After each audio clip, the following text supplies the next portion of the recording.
I'm ready. Good afternoon, good morning, good day. This is a Happy Breath Hour. Our intention is for you to learn and practice how the breath can guide you to wake up, let go, and shift your success and happiness in life, in love, in business, in sports, and beyond, and in Ark.Fi. Arc-Life Freelance. So So, I'm your host, Roberto Suarez, El Happy Coach.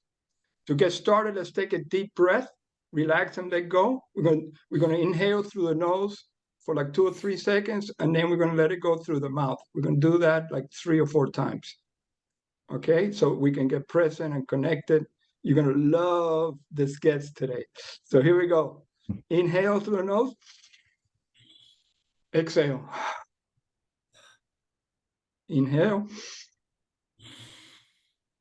exhale through the mouth. Keep your attention on the breath. Inhale, then let it go and relax. Couple more times. Inhale, exhale. One more time. Inhale, exhale. So we should be feeling better so we can listen better. And so the topic today is basically integrating breath work with Ark.Fi. And our guest today is, I know him by C33, mhm. but his name is Shan, right? Yes, sir. And, Yes, sir. and and he's part of the ARC team, working all aspects of the business, like marketing and in the education side of it. But beside that, Mhm. he's a leverage trader, a DeFi, and a breath worker enthusiast. Oh, So yes. Yes. welcome, Z, to a Happy Breath Hour. And just tell us a little bit about before ARC, right? Hmm. What you were doing, how did you get into crypto? Or but before that, just give us a little history, Yeah, maybe sure. even if you did some breath work and meditation and all that, how did that help you? Mhm. Whatever it is, you know, whatever you feel Yeah, comfortable. yeah, absolutely. So when I was 25, I graduated Huh? from uni. I went to uni here in England. I moved from the States like 10 years prior to that. So my parents, I was brought up in California, and then I moved to the UK at an early age. Mm-hmm. And yeah, we settled down in England. We have a bunch of family here, so I studied a business with finance. And once I finished education, I did my first job at an insurance broker, and then I worked for Daimler, for Mercedes-Benz. And I realized really quickly that I was a profitable seller, and Mm-hmm. I was good at presenting at that level. And then I realized there was a hierarchy of earnings. So if I earned a bonus of 2,000, my boss was earning 10,000, and the boss above me was earning 100,000. And I think when I was 27, that's when it hit me that any place I work for, I'm just a pawn or a clockwork sort of module, and there's a bigger picture going on. So I need to start fresh. And that's when I got into commerce, and I learned about supply and demand there. So even this is before trading really started. So I was selling a bunch of items on eBay. I was selling, like, I'd go to people's garages and sell their items on their behalf, and find real antiquity in some places, like you find real gems. Well, But yeah, fast forward 5 years on, my store is in the top 15 in Europe, and we sell about 2 to 3 thousand items a day. wow. And I had to create, like, I started it with my uni friend Shazib. So he moved back to Asia, in Pakistan, and so we built our team there because it was cheaper to do there. And now, touch wood, that's a business module that's just automated now. So that gave me the freedom to say, okay, now I'm going to learn the financial markets and how arbitrage works, because that's what we were doing. We were doing some commerce, we were learning. So I'm like, okay, now I'm going to learn arbitrage, and I'm going to learn the auction market theory, the way the markets do it. Mm. And then I fell in love with two assets, the Nasdaq and the Dow Jones. These indexes, they are an average sort of consciousness of all the different companies that builds America. Then I learned about the German 30. So now I'm into Adidas, Daimler, the company I worked for, and all these different sets. So I learned about averages, moving averages that way, and then then I left trading for a couple of years because I was building my brand. It's Seller 007. If you ever see me on eBay. And we started to build our brand, renovate our employees, and make them lifetime employees. And we did that by offering them a good bonus. The people that were working for me in Pakistan, they were college students, and they found it to be a big distance to come to the office. So we created a coach sort of module, and a coach would pick them up in the morning, drop them to college, and then from there pick them up from college straight to the office space and then back home. So we created what do we call it, airdrops, or when you create a royalty scheme for your employments. Wow. And that taught me a lot about human instinct. It taught me about how to keep the turnover from reflecting on your company. So we would retain instead of turnover a bunch of employees. And then so this was how we started, and right now it's a module. It's I think we have about 11 employees, and that's a big part of my life. We started to integrate Bitcoin into that. That's how I learned about Bitcoin, because we started to pay our suppliers in Bitcoin, because it was an easier mediator, because usually when you're making huge transactions on a daily basis, the banks start throwing up questions, there's restrictions, you have to go see a bank manager. So Bitcoin kind of broke that sort of a third party for me. And that was my first introduction. I was enforced into crypto.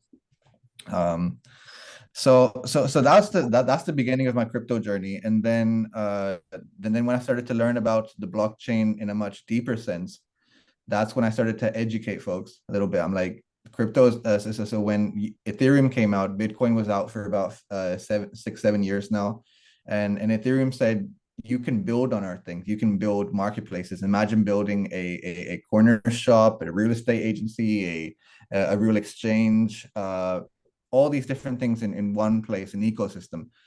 So that's when I started to realize that people were getting into meme coins. We call them shit coins. And I realized people needed to be educated. There's a bigger thing happening here. And it's not just one token and us checking the ROI on that. The problem with humanity, coach, is the second we pick up a product, we're straight away looking for ROI, return on investment. And we don't see it for what it is. We don't see it as a living mechanism that has the team of 1,000 developers behind it, and they have a bigger picture. So that's when I started to I was in a small crypto group. It was about 50 traders, and I started to you can say the word preach, because no one knew how the ecosystems worked. No one knew how a MetaMask wallet worked. And I would have to teach people, and I'm sure you've been through the same issue. It is a bit complex. I still trying to figure it out. Yeah, absolutely. Absolutely. It's not easy like an app. You just download an app and you're able to interact with it. There's you can say 3-4 steps to it. And I realized most of the people knew crypto through Coinbase and Binance, and no one knew what decentralization was. Decentralization was really revolutionary for me. And I had to explain to people that by having a decentralized wallet, no one can lock your tokens. No third party can put a bracket for you to pass KYC or anything. This is revolutionary. This is going to change things. This is what Satoshi wanted for Bitcoin.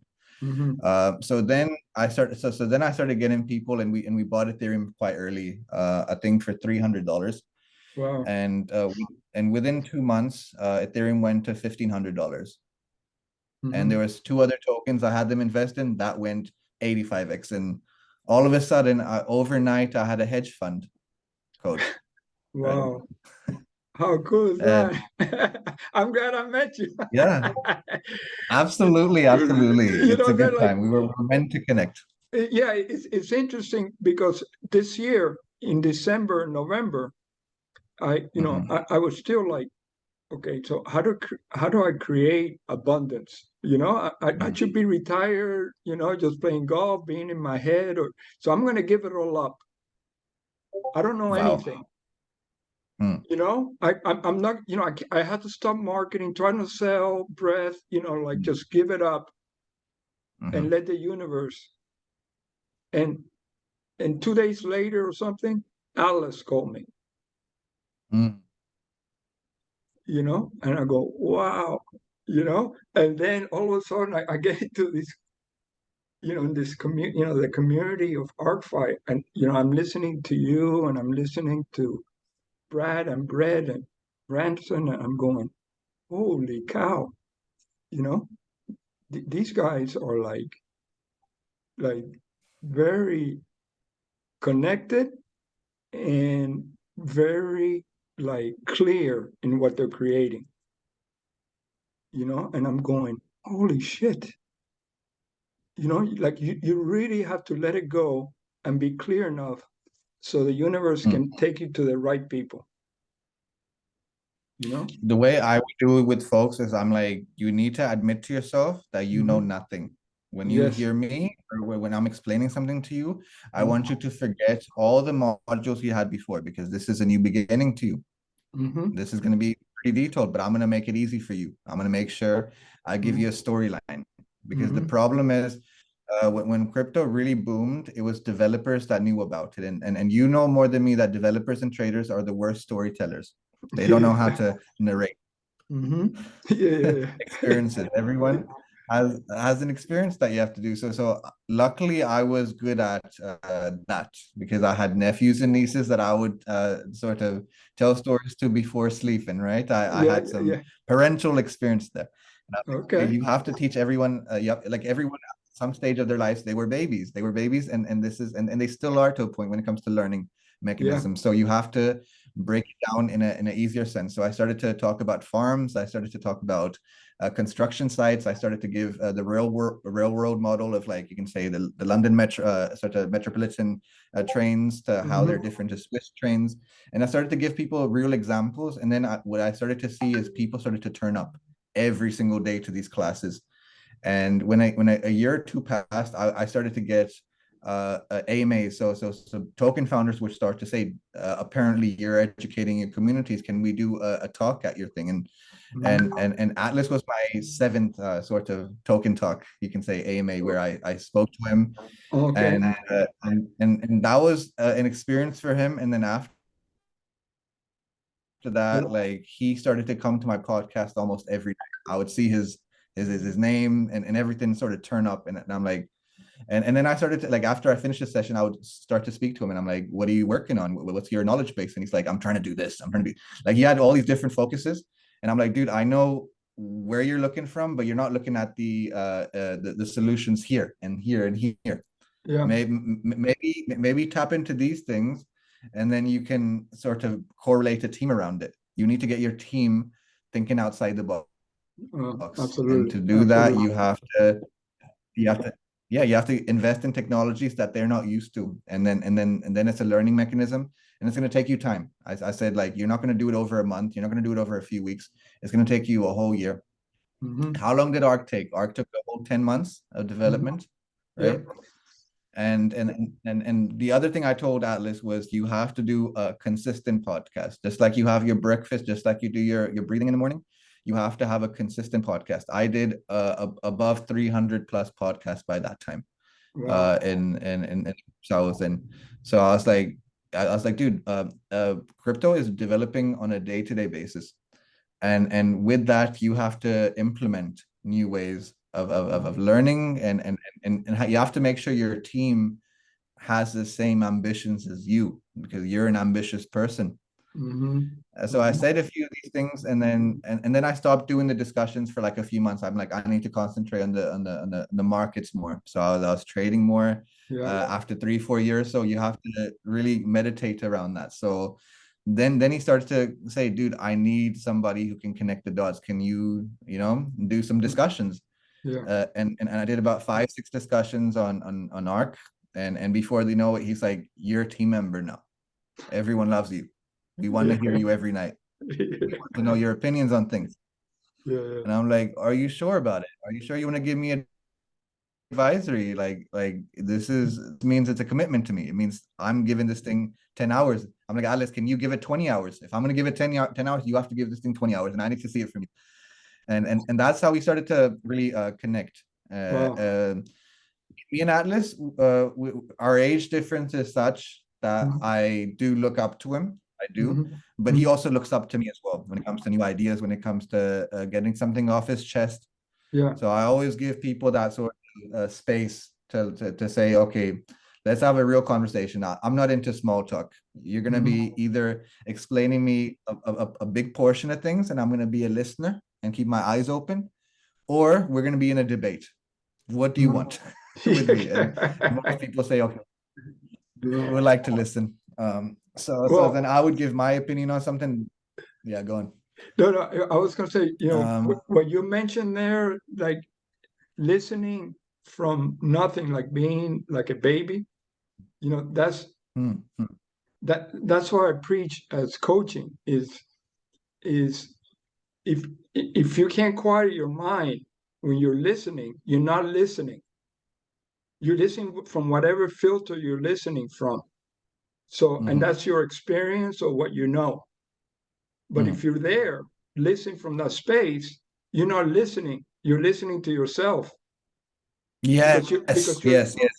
because you're judging, you're analyzing, you're comparing. Sometimes you have to do that, you know. But Mhm, when if you can listen from a space of nothingness, like and like you say, like a baby that it's learning, then it can come in and then you can do whatever, you know what I'm saying?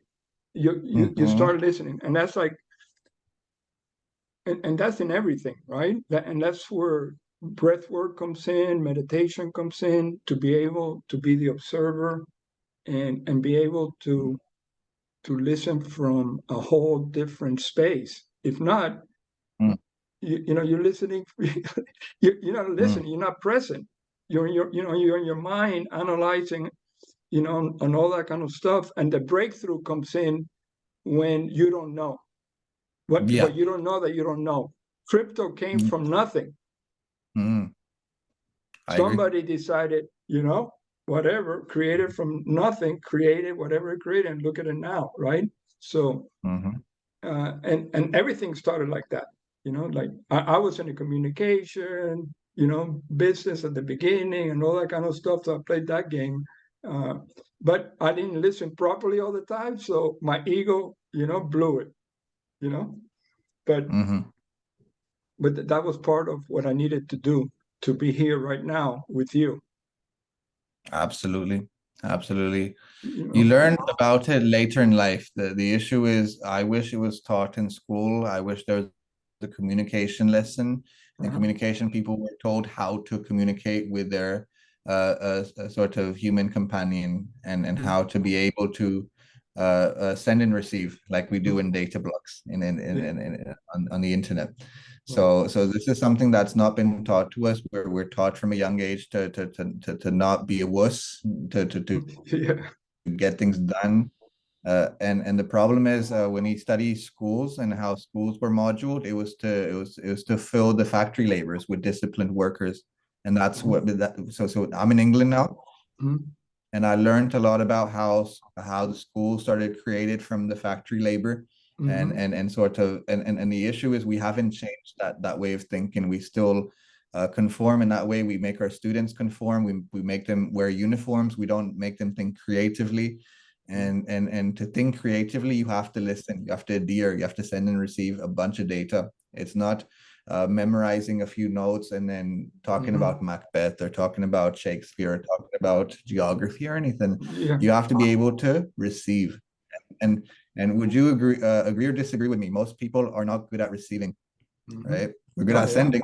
We're good at Yeah. but receiving is an issue with a lot of people. So I told them it's like a radio frequency. You're trying to get to 93.1. You're trying to get to classic rock, and you're not getting there. You're not getting there. You're molding, and then you're finally there, and then you go quiet. I'm like, that's how listening is. You're listening to Absolutely. the music. And that one time I gave a talk to like a Christian group. This is Mm-hmm. Miami. And Mm-hmm. and at the time I was teaching everybody standing meditation. This is 20 years ago. So it wasn't like Okay. people were to meditate, right? So I Mm-hmm. was in this group, and they said, well, we pray. So what's the difference between praying and why is meditation better? And I go, well, it's not better than everything. There was a wise man one time told me, right, that the difference between meditation and prayer is that with prayer you're talking to God. With meditation, you're listening to God. and, and, Mm. and That's so. they were like, whoa, but they loved Mm. it. They loved it, And he goes, praying is meditation if you give it Mm. attention. Meditation is just giving, clear attention to something. Yeah. It could be your work, it could be, like sports, it could be, but you're totally giving attention and you're focused, Mm. you know, and time just flies back, So if you're playing crypto, whatever, maybe, you're giving it attention, full attention, you're actually, that's a meditation. If you do it right and you're not in your head all the time, it's doing it from, at You least have to. You have to. Yeah. You have to that's what I give in believe. sometimes. Hmm.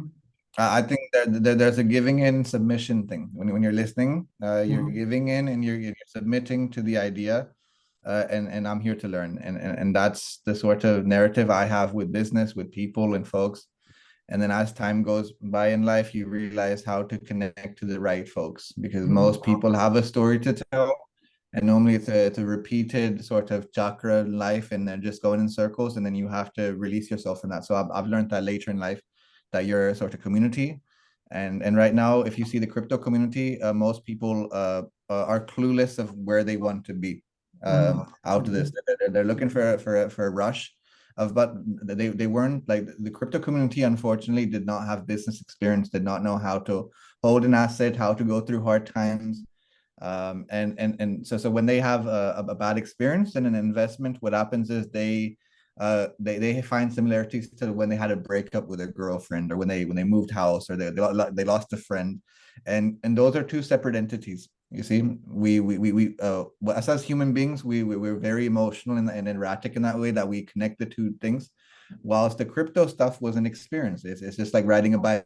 You fell off the bike, then you rode it with tricycles, and then you tried and tried, then you took the tricycles off. There was a process of it, and crypto is the same way, trading's the same way, and my previous knowledge of business and trading helped me when I entered crypto because I didn't see it just from one coin perspective. I saw it from an ecosystem perspective. So Hmm. that's what I used to do when I used to teach. I used to tell people about ecosystems. Now if you're seeing Ark, we're going in Hmm. that route. We're expanding into an ecosystem. We want to build on layer 2. We want to have other developers build on our ecosystem, and that's going to happen. You're going to see that in the second, third, fourth stages. Oh, okay. But the thing is, so I told Atlas I interviewed about 30 sort of token founders. So people that created their own cryptocurrencies, built their teams, sold me and my crowd their tokens. But you seem a bit different. You seem to explore concepts in a business standard point of view, where it's real world use case, where you can tell a story to. And if you see Atlas now, he's done how many? About 115, 116 podcasts now, right? We're Uh-huh. 100, 120th, I think, last night. Yeah. So he listened to me. He said, "Oh yeah, I have to do things consistently. I have to have a structure to my talk, and I have to have things in layers. I have to build things in layers. I cannot just jump the gun." And that's where you see us now, where our team can do AMAs at any different crowd, at any different crowd or sort of feed, and have people either learn something from it or they take back some knowledge, and that's the starting of a connection, and that's what we do. We preach, but in a much more standardized way. We don't we don't preed with fear, right? So Yeah, fear is yeah, something yeah, that most people have when they're yeah, learning a yeah. new technology. They're learning about charts, and fear is the thing that says, get out of this thing, this is not for you. And that's the start of the learning curve, when your body gets challenged. And then we tell people about that. And So we are partnering with good ecosystems that want to do similar stuff that see it. The other thing is most token founders, they have this viewing of being the next Zuckerberg or Jobs or something, and and having an entity and having people praise them. That's not what you do this for. It's you're a learner on a day-to-day basis. Coach, I'm till this day I'm a student, and I'll always be a student, because Yeah, if absolutely. I Yeah. start to if I start to play into the ego is gonna basically make me a pharaoh or a dictator Yeah. or a Castro, or Yeah. like it'll put me in that module, and Yeah. that's not where you learn. You don't explore. And luckily, money never did that to me. I had money early in life, and I'll have money today and tomorrow, because I'm able to learn from the experiences. Today, Yeah. yesterday I made $6,000 on trades. Today I Mhm. lost 3,000. Right? Mhm. Yeah. Tomorrow I'll make another 2,000. The next day I'll make 5,000. Then I'll lose 2,000. I'm not gonna have a perfect day every single day. I'm gonna have a disagreement with my wife. I'm gonna have an agreement with my wife. I'll have nostalgia with my friends. So I Yeah. keep myself open to those experiences. And Atlas, for me, was a challenge because he works in a different way. So there was times we had many severe disagreements, but then because I saw him as a friend, right? I heard him out, and I said, I've heard you out. This is my way of doing things. And that's why me and Atlas are close. Like we can talk about any subject matter in life and Mhm. break it down into its layers, and then work that out. That's really important for a team. I'm a big soccer fan, Mhm. and when a Okay. team does not have the right chemistry and does not have the right leader, Mhm. they become individuals, and then Yeah. individuals don't play special football. You want to see triangular sort of passes. You want to see tiki taka. You want to be entertained. You want to see amazing goals. Yeah. You have to Yeah. score from free kicks from this. So that's the thing.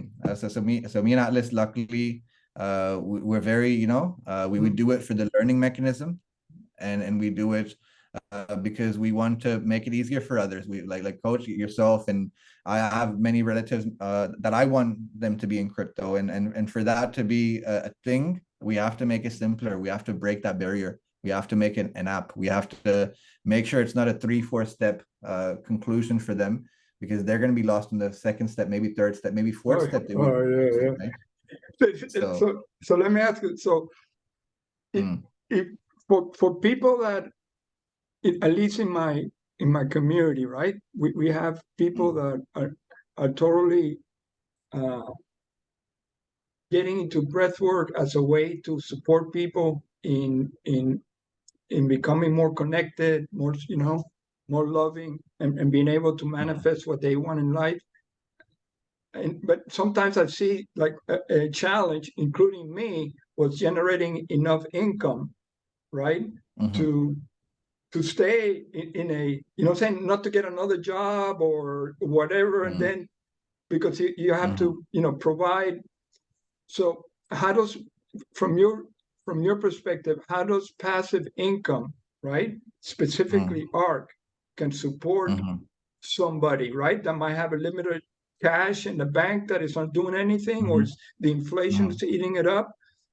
How can mhm. they do it and bring cash flow into their life to support them? Yeah, You know?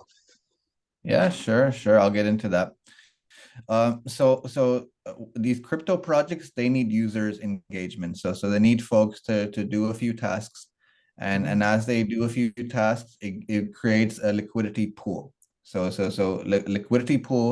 If you dedicate, so in crypto we say we stake some amount of tokens and we lock it up, and Mhm. we earn a residual. So the liquidity pool pays you a residual, and this is something that you don't see in finance a lot. In finance, you create a savings account and you lock it up for a year and you only make 2%. And then when the money really comes, you only make a percent or something. Yeah, yeah. So traditional finance does not give you the investment tools that maybe one of these big giant companies do, or big hedge funds do for their clients. So what crypto does is it breaks that barrier of entry for folks. So you can buy a bunch of ARK, and you can basically lock it up and have that earn you 2%. Crypto does that. Crypto's right now Ethereum Ethereum's about to create the Shanghai hard fork, which means people will be able to buy an Ethereum, stake it, lock it up, and then have an earning of it. And that's what crypto is all about. It's about earning off the land, earning off the ecosystem. So if people learn about things like Ethereum, like Binance, Smart Chain, then they're able to lock their tokens into these particular projects. Hence Ark, right? Right. So you lock it up to Ark, and Ark gives you a 2% earning on a daily basis, and then after a time 1% earning. But even 1% over the year is 365% of return on investment. Yeah, So when I tell people that, they go, "You're crazy. that's That's too good to be true," you know. yeah, I agree. I agree. If I came outside of crypto and someone came to me and said, I'm gonna give you 365% return on investment, I'm like, no, please, don't scam me. I've been through it. I've been through that email, and so that's the thing. Like what people do is so when I explain to people about Arc, I explain it from an ecosystem point of view. I don't throw the 2% first. 2% comes later. Yeah. I let them discover that. I'm like, this is Arc's ecosystem. It's an ROI DApp, and the DApp is going to have a mobile app that's going to come out soon. We want early adopters, right? If you're an early adopter, you're going to make the most amount of money, and basically be able to explore from there. So if you, let's say for example, make $100 in Arc, then you can take $50 of that a day and buy dips on other tokens, right? And then stake and explore crypto in that way, and understand the ecosystem. So I ask people to submit. I'm like, if you are new at crypto, I want you to submit that you don't know anything before this, and every experience you have from here, you're going to learn from them. They're going to be learning outcomes. Failure does not exist in my life, so you're going to do the same thing. So Arc is something that anybody can basically buy some tokens, lock it up, and have that on auto compound. So it creates residual. And as Arc gets bigger and bigger, as we create the layer 2, there's going to be much more sort of capacity of you can say earnings and learning.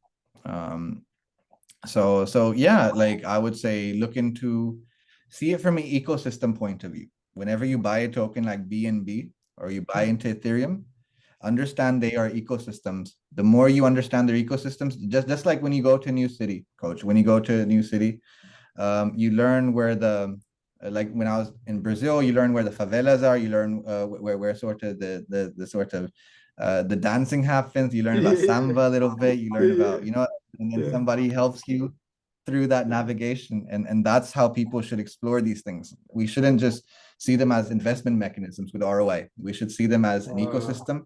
And as you learn where the circus is, where the bar is, where your hotel is, where the beach is, the more you're familiar with the environment, right?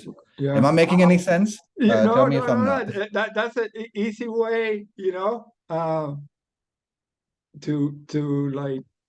like learn. The other way is people want to know, okay, if I buy, I have two more questions. One is if somebody put $500, right, into Arc, right, and another $250 into like the foundation, so they can win whatever they win.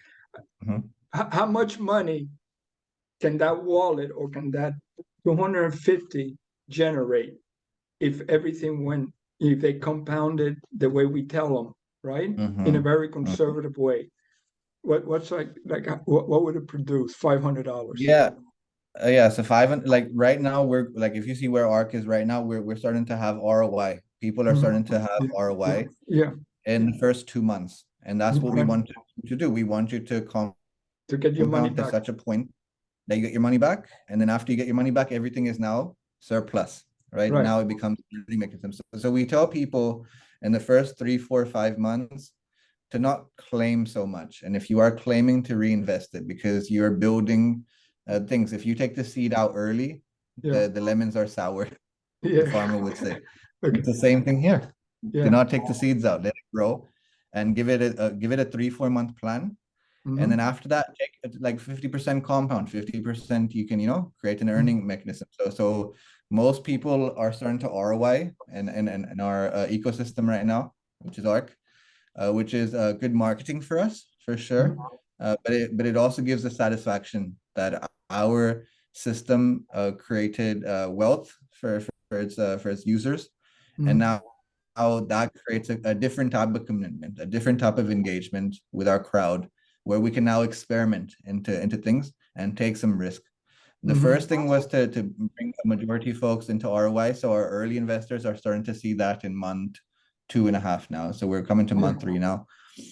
And yeah, so the 2% you get ROI in the first 2, 3, 4 months. Yeah, And yeah. then after that, I everything. did. I think I'm already ROI or on the next week or so. Oh yeah, Yeah, yeah.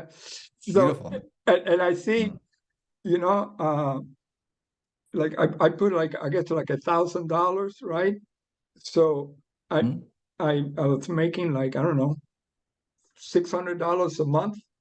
So it's almost like 2.5 months or something that I get my money back because I had a 60/40. So Mm.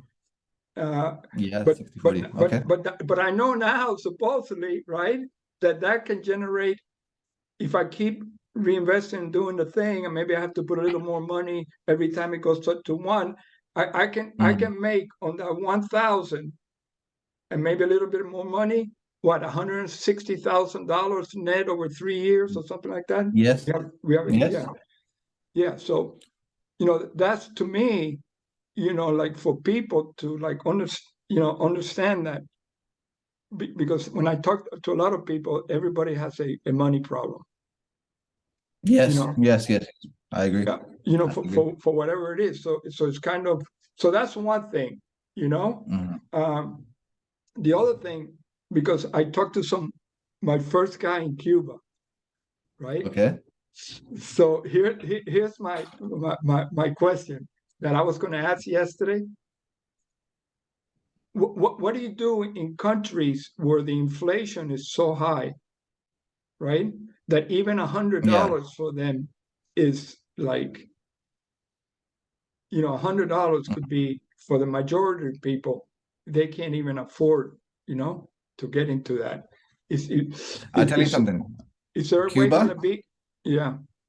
Cuba is a beautiful place that I adore Uh-huh. because of how ingenuity exists there when it comes to the cars, the Yeah. way with limited resources, how people really expand and learn different things and start building. So right now Yeah. in Cuba, we're having the artist sort of so NFT artist. So you know what a non-fungible token is? You create an art, you put it as a digital art on, Yeah. and a bunch of Cuban artists are starting to really make some good money on Yeah. Yeah. OpenSea Yeah. Yeah. on these Yeah. marketplaces. I don't know if you've read about it, and if you can interview some of those artists, I would honestly love to be on that show because their stories are. Do you want to go to Cuba with me? Well, Of course, let's go Havana. Let's go Havana. My in father's been twice. March 30th through April 2nd, they're going to have Mm-hmm. the 11th. It's called On Meditación Festival, which it's Oh, an many tough. integration of Mm-hmm. uh, art, holistic practices, and science. Yeah.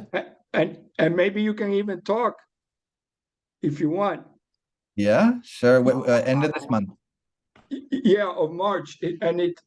But I talked to the president of Meditación, whose name is Juan Mm-hmm. Davila. I sent him the thing on Ark because he Mm-hmm. already has a community there, and they do everything to Telegram right now, right? Mm-hmm. I don't know how many people, but there's about 25, 50,000 people that have done breath work, and they bring different people from all over the world, like every year. But the thing is, Mm-hmm. how do and he knows all the artists and all the musicians, Ooh. and he told me, he said, I know some artists that are doing, some stuff, with crypto, and so I figured that they were doing that and they're probably making a ton of money. But the thing with Cuba is two. One is that the government doesn't start to take it away, Hmm. right? And then with crypto, I go, I'm going to send you this stuff. Is how do they buy the local people, not the people that Mm-hmm. that get to go out, but the Mhm. people that stay there, and then Mhm. how do they pull the money? How do they pull the the money into pesos or into dollars? Because right now they only have dollars and pesos. You Mhm. know, Mhm. uh, and one time there was a lot of cash sitting in everybody's house. Yeah. From people from Miami sending money. Uh, Mhm. so but they have to, how do they take that money, right, and be able to put it, say, into Ark? So that's kind of like the Right, question. right, right. So you're talking about barriers of entry. If Yeah, you're having barriers of entries, the way you go around that is you have a friend in Miami, yeah, yeah, right? Or yeah, you have a yeah, friend and thing. yeah. Later. Yeah, achewa.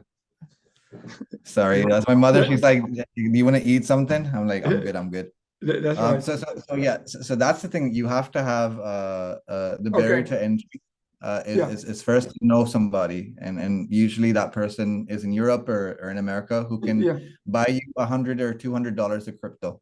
yeah, This is yeah. how. So that's Uh, what I was figuring. But then I'm going, okay, mm, so now I need to create like a big, like, I can create a whole, that could be like a whole fund, like that's a mm, whole business. You know what I'm saying? yeah, yeah, it could be.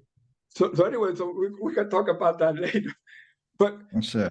the thing with Cuba is they stopped it. It was a tense. They stopped the thing because of COVID. And then Mm-hmm. my friend, the president of On Meditacion, sent me Mm-hmm. the invitation yesterday, and because I Mm-hmm. go, listen, an angel is calling. I know that you need some, like.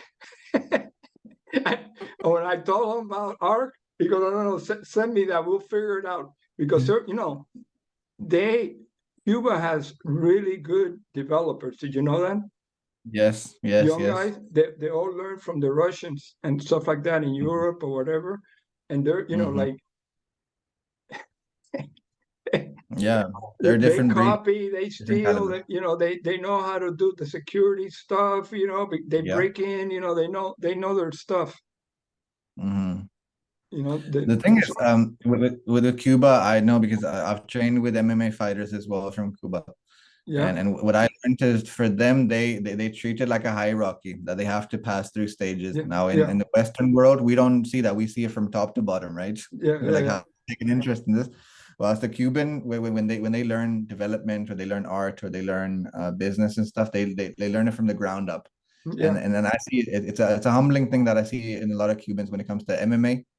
Because the mhm, MMA in Cuba, you learn how to wrestle first, right? You have to win the Olympics for Cuba, so yeah, you learn how to wrestle. But then, as you start to learn about UFC and how Bellator and these things work, you realize, oh, they're mixing it up. They learned some kickboxing from Thailand. They learned some yeah, judo oh from yeah, Russia, and the Cuban is the perfect, you can say, a candidate to learn all the arts yes, and because they come from a humble background where things were limited.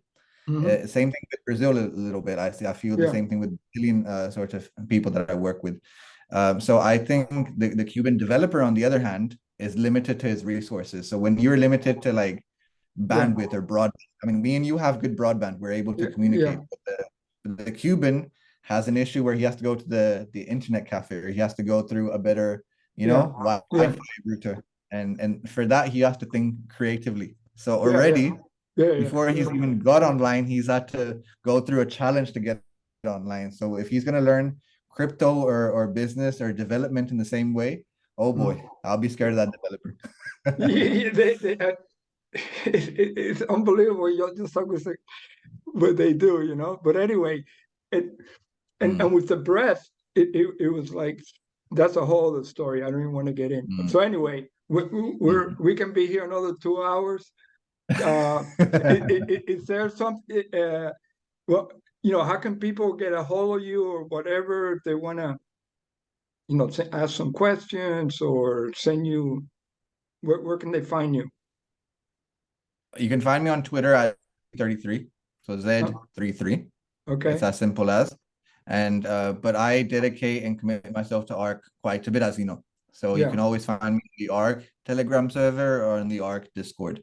Those Okay. are two communities. So if you go to Ark.Fi.io, Uh, you'll be able to find our Telegram link or a Discord link, and it will link you to me. And on Twitter at Z33. oh, okay. Perfect. And if there was one tip that you will give to somebody that wanted to get into this game, what would that be? Don't look at it as an ROI. Don't look at it as a return. When you're planting seeds for lemons and oranges, you give it time. And this is the same thing here. Like, please don't, the second you put your money away, do not be looking for ROI the next day, or else you're not going to learn the mechanisms. You're not going to learn the skill sets. You're gonna we call them cheating in crypto, which means you take out your investments early and then you regret it later. And so if you are going to learn, it's a learning mechanism. You're a beginner here. You have not played with financial instruments in the past, present, or future, but now you're exploring that. So give yourself space to learn.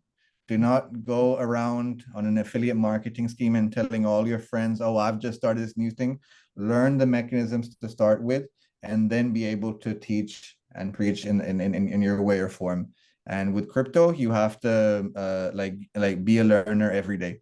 Crypto changes so much. Its dynamics change every day.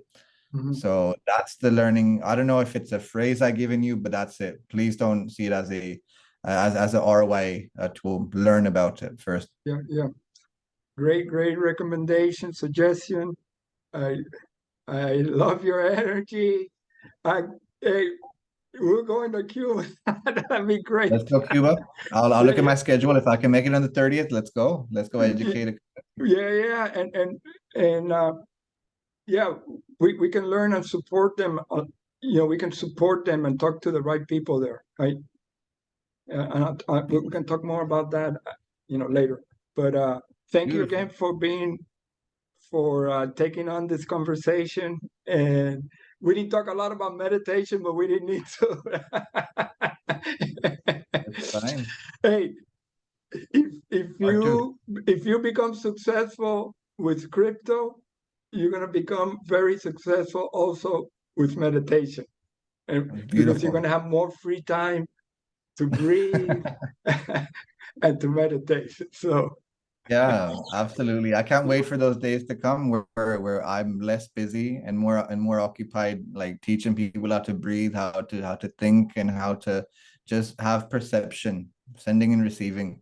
Because I do it with my family, because a yeah, few of my family members, one of them is autistic and another one, so they I'm have a sorry. different module of learning. So I've had to teach them how to template it.